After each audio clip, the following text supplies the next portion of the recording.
What's up, guys? Welcome back to Newswave. Yesterday, we had a major Switch 2 third-party game get delayed basically at the last minute. And this is something that didn't seem as surprising online because, well, I was certainly curious how this game would end up actually running on the Switch 2 when it came out. We'll go over all of that here today. Also, we are going to be talking about Sony with their State of Play that is lined up. It's now been announced for later on today, and naturally there's a lot of speculation and predictions getting thrown around right now for what could be shown.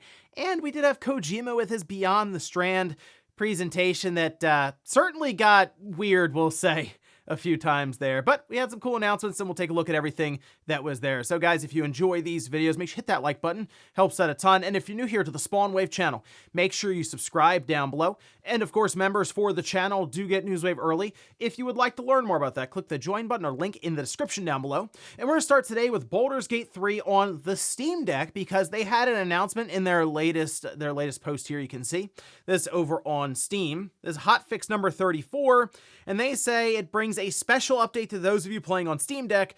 Baldur's Gate 3 now features a native Steam Deck build. This means the game can now be run natively on the platform, resulting in a more stable frame rate, lower loading times, and smoother gameplay. They do explain this a bit better later on in the post, saying our Proton version runs on the Steam Deck via the Proton compatibility layer, which requires extra CPU processing power. Running the game natively on the Steam Deck requires less CPU usage and memory consumption overall. So this is pretty cool to see that. I mean, Baldur's Gate 3, as people look at it, as like one of the best games ever, but just seeing a big game like that even target Steam Deck specifically, that's just good news for Valve with the Steam Deck. And I'm curious if more and more publishers and developers do this in the future, as we are expecting eventually Valve to do a Steam Deck 2. And they've stuck with this hardware this whole time, and these are the kind of things that can happen from that without having a bunch of different configurations. You know, the target hardware. So I'm curious, maybe some comparisons will go up online here as we go along throughout the week of people comparing the Steam Deck native version and then the Proton layer version. But good news if you've been holding off maybe a Baldur's Gate 3 to run a bit better at some point on the Steam Deck or a future handheld, seems like this would be a good one to try out. Also, we did get some news on Hades 2 with a physical edition for the Switch 2. This we can see over on their official account. They were replying to a few people online. Here, though, they say a physical edition of Hades 2 is coming on November 20th, including both the Nintendo Switch 2 and Nintendo Switch versions of the game on a standard cartridge. Also includes a full-color character compendium booklet, soundtrack download code. Again, important to note, that is a download code for the soundtrack, and a versatile cover. I know I can go with the code in a box and game key cards. No, this is a game that will be completely on the cartridge, and it seems like both the Switch 1 and the Switch 2 version will be there on that same cartridge. Now, the game, if you look over on Best Buy, it's currently listed at $50, so it is a bit of a price increase from the digital version of the game, but that's what happens when you put everything on a 64 gigabyte cartridge, and it seems like they recognize that by throwing some extra things in there alongside of the cartridge. But hey, fully physical there for a game like Hades 2 that people are already playing now and saying it's very, very good. It makes sense for collectors that they would prefer to pay even a little more than the digital to have it there fully on physical. So look for that later on in November. Oh, and we did get an announcement for downloadable content for Avatar: Frontiers of Pandora. This we can see over on Ubisoft's website, where they say a new expansion is coming for the Avatar game titled From the Ashes. Will be released on December 19th, the same day as the theatrical release of for Avatar: Fire and Ash. The expansion lets the player play as a new Na'vi warrior, and you experience a new story of vengeance and survival set in a section of the Western frontier. They mentioned there's a brand new area you get to play through. And this is, okay, so this would be 2 weeks after, I believe there's a third-person update that's coming to the game on December 5th. So for Ubisoft, I mean, this wasn't a cheap game to make, I'm sure, the licensing and then just making the game. So them adding the DLC on right alongside of the theatrical release, it's probably their last real big shot at bringing more people into this game. And then the third person update, I saw people like, I don't know, really want to play if it's first person. That third person update could also help, but the game itself, I'm just not as into the Avatar universe, so it really wasn't going to appeal to me specifically. I am curious though, anyone out there who's really into the Avatar movies, if this is a game you maybe passed on, why that is, and if you're thinking about going back maybe for the third person viewpoint, or because you're seeing this DLC and feel that it's just a more overall complete game after that. And guys, with some of the quick news out of the way, let's get into the bigger stuff stuff. Let's start right away with a game that has been delayed for the Switch 2, major third-party release that, I mean, it was like right at the last minute. The game is coming out next week, and that's Borderlands 4. Remember, it was originally slated to come out October 3rd, on Friday. Well, we can see this over on their official account, where they say, we need to share that the release of Borderlands 4 on Nintendo Switch 2 is being delayed. We do not take this decision lightly, but are committed to ensuring we deliver the best possible experience to our fans, and the game needs additional development and polish time to do that. Our hope is to also better align this release with the addition of cross-saves, which we are working on and recognize is very important. We'll update you all on the new release timing once we've fully adjusted our plans. Now, they also go on to say that if you did have it pre-ordered, in accordance with Nintendo's policy, all the digital pre-orders are being canceled and then refunded, and they say the customers can initiate the process themselves now, or it's just going to happen automatically on Friday, so you can just kind of hang out and it'll just take place. Otherwise, though, physical pre-orders, whether it's GameStop, Best Buy, wherever in a retail store, you'll have to reach out to the corresponding retailer, although I guess on their end, they probably now just moved it to like to be determined or something TBT for when they get a new release date on it. Now, I've been playing Borderlands 4 on the PlayStation 5 Pro for a while now, just kind of going through the game, doing some of the side missions here and there, but mostly mainlining the game, and the idea being to get to end game, and then you can max level your character and get all the legendary weapons and stuff. And I have run through many cases where the PS5 Pro is noticeably struggling. And I then think back to some of the hands-on time that people had with this game at different trade shows, PAX being a big one where we got footage of the game outright, and it was struggling there. And it wasn't struggling like, oh, it's having a hard time keeping 60 frames per second. It was struggling of, oh, it's having a hard time keeping 30 frames per second. And even like Josie, when she was playing it, she had mentioned that was probably one of the more rough demos and presentations that had hands-on time there. Especially as a first-person shooter, you notice frame rate drops, I'd say more than most like setups and genres, right? Like when you have that kind of playstyle where you're up close and personal with that viewpoint, you're going to notice when the frame rate really takes a dive. Or I'd say when it gets down even under 30 frames per second, it's noticeable. It feels like it's very much in slow motion if it's not a steady even 30 frames per second. So with Borderlands 4, I was very curious to see how it was going to run on the Switch 2. I even put a message out there on X, like, with what I'm seeing here on the PS5 Pro, gonna be real curious to see how this thing runs on the Switch 2, and it seems like even on their end with Gearbox, they're like, whoo, this is not gonna make it for October 3rd, so let's push it out. Now, we don't know when it's coming out at this time. They say they're trying to align it with a cross-save update that they have talked about previously. So that's not necessarily a new thing of them wanting to do a cross-save update, and I think it makes sense to have that. I've already talked about how with Star Wars Outlaws, it was better to go between the Switch 2 and the PS5, just throwing your save data back and forth through the cloud. That is very convenient. So I would like to see that as well with Borderlands 4, because I could see myself legitimately going between the Switch 2 and the PS5 Pro back and forth with just playing through Borderlands 4 and going off and again doing a lot of things in the game that at times it is kind of grinding, you know, where you're trying to just get certain guns and loot, and that would work really well in handheld mode, maybe you're watching TV or just hanging out. And I will admit, I'd rather have the game work at least well enough at launch and not be a disaster at release. It's one of the reasons like Daemon X Machina Titanic Scion came out and just did not run well on the Switch 2, and I really haven't thought much about it since then. I just kind of skipped on it. I was like, maybe I'll check on it in a year or two, and if it seems like they'd rather maybe even miss the holiday season, that's the thing I'm curious about. Are they going to get this game out before the holiday season kicks off or ends, really? I mean, is this game going to make it out in 2025?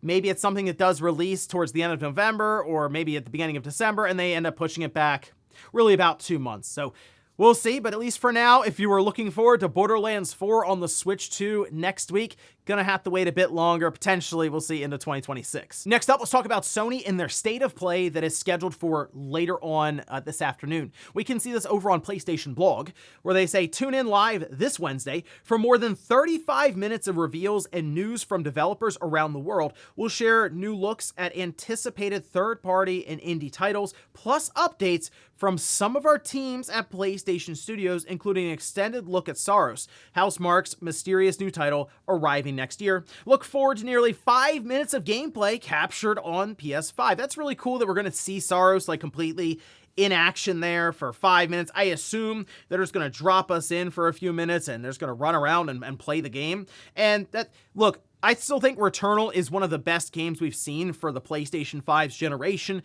and it was turned in by Housemarque. So once we found out that they are doing another Returnal-like game, yeah, I'm on board. I'm really excited to see what they come up with here. And this state of play begins September 24th, 2 p.m. Pacific, 5 p.m. Eastern time. All right, so later on in the day. But being 35 minutes, we now know the 5 minutes of that's going to be dedicated to Housemarque and Saros. What else could be here? Well, that's where a lot of the speculation begins, of course, because they've only really told us about Housemarque's game being there. I mean, you can look towards Ghost of Yotei. That is out pretty soon, right? So I feel like they'd probably want to do at least one little push there just to show it again in front of a bunch of people. The one that everyone is kind of thinking of right now, myself included, is Wolverine. I asked in a poll yesterday if you guys think it'll be there. So we'll find out later on the show how those results fell. But I kind of feel like it's been a long time. Several years since this was shown, Wolverine. It was just the one kind of cinematic trailer with Logan. Didn't even see what he looked like really because it was his back. And then we see the claws come out of his hand there. And that's been it. That's all.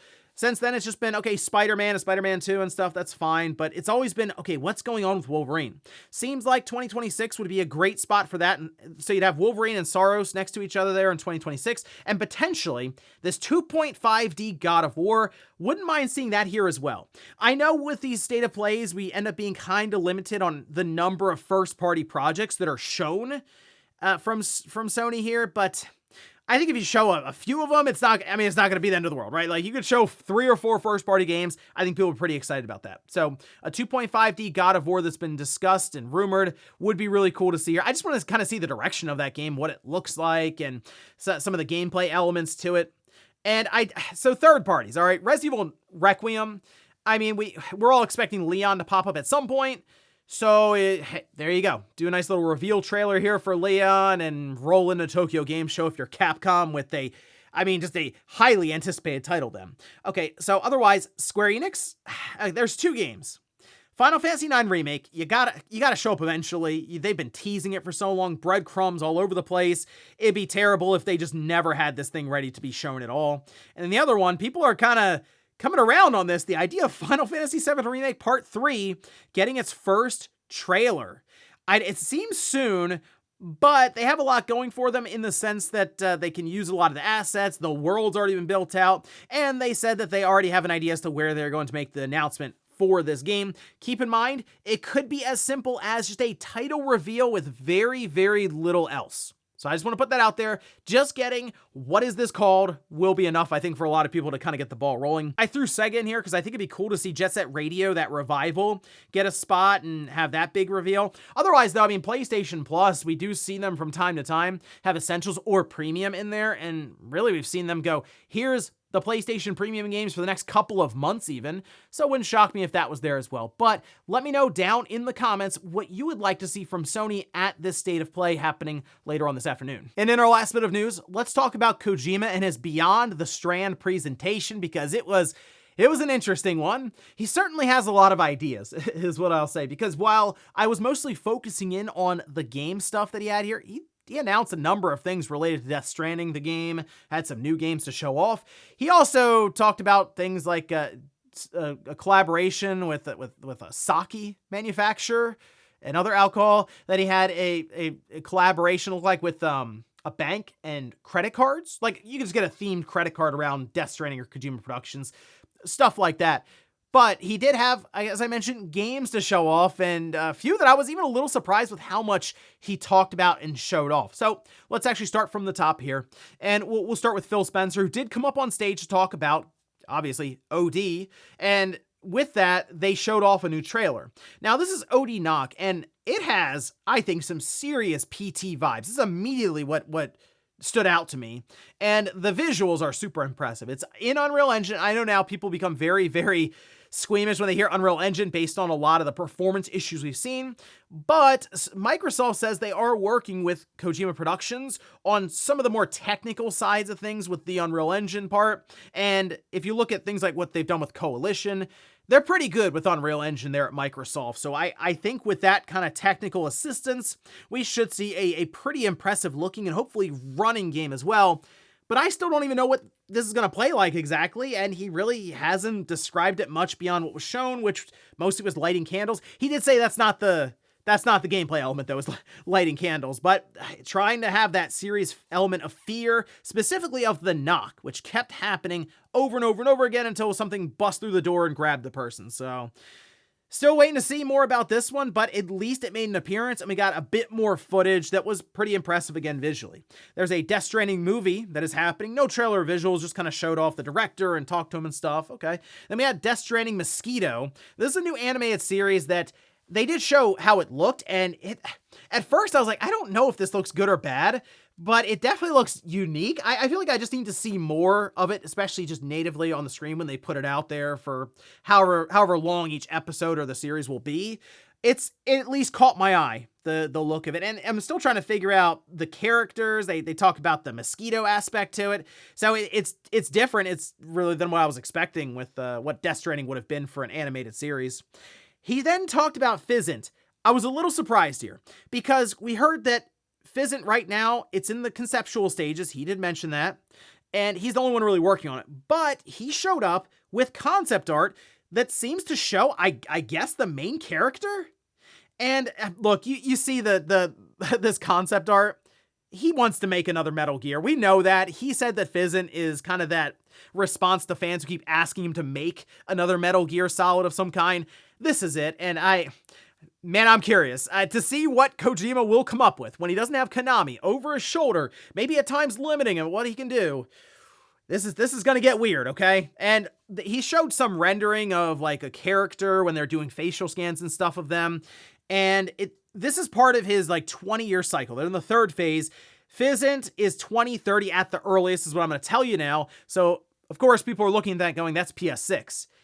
I mean, yeah, I think Fizzant is a PS6 game, so you can say that about some of the stuff they're showing. Keep in mind, they are rendering this on a PC. This is target hardware at best, right? So you're not going to get a lot out of what the visuals they're showing now with them being able to just scan some of these actors or actresses, which they did show off some of the casting here as well. No indication as to how they fit into the game or who they play, but they at least did show some of the people, and we still need to figure out who the main character is going to be, and of course, people are already trying to throw out their casting suggestions around that one.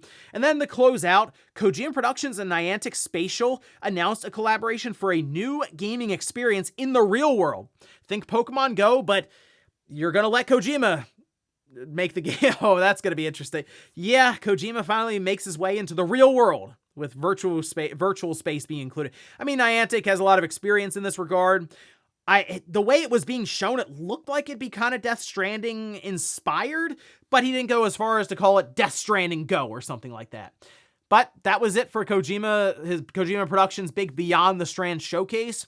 He obviously wanted to talk about a lot of stuff that was very early on and very far out in the future, while also recognizing their past, and for the most part, because he was so upfront and honest about some of the things that was being shown as it's not coming out next year, I was fine with it. It's cool at times to get a look as to their thinking, and some projects well off into the future, especially, as most of you figure, Fizzant.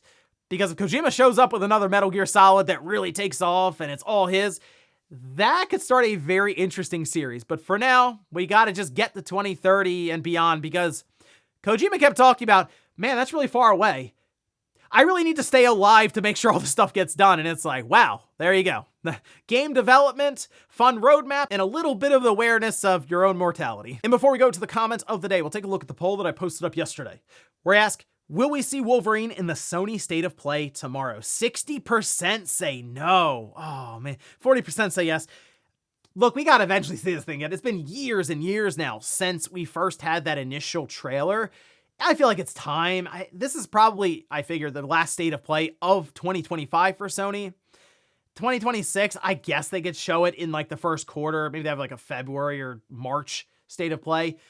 But wow, it'd be hard to believe that we'd be going to 2026 and not see anything else about Wolverine. This is the perfect setup, I think, for it, but we'll see. At the very least, we know we're getting Housemarque at least showing up there with their 2026 game, and maybe this 2.5D God of War. And we'll finish up with the comment of the day, as you're seeing here. This is from Xanax, who says, I personally wouldn't say Konami is back as much as I want it to happen. We need to see a body of work from them that don't include collections, remakes, or remasters. Well, Silent Hill F is an original Silent Hill game in the franchise, but I get what you're saying in the sense that they're going back and remaking or contracting companies or developers out to remake past works that's not really from the new Konami. I understand that completely. So I guess in that sense, if they show up with a new 2D Castlevania game even, that's very good, or pretty good, okay, like in that 80s region, and then they make a new Metal Gear Solid game that isn't terrible, that isn't Metal Gear Survive, I wonder if at that time, people will be comfortable saying, you know what, Konami really is back, because right now, they're at least trending in the right direction. It seems like Konami legitimately cares about some of these games they're putting out, and it's been a long time since we could say that. And ladies and gentlemen, that's gonna do it here for Newswave. If you enjoyed this video, guys, hit that like button. If not, hit the dislike. Leave comments down below about everything we talked about here today. If you missed yesterday's Newswave, I'll leave it up here in a card, or maybe you're getting ready for Tokyo Game Show week and want to find out about all the things you should be keeping an eye out for. I did a video going over, well, this busy week that's coming up, and I'll leave that right below it. Thanks guys for watching, and I'll see you next time.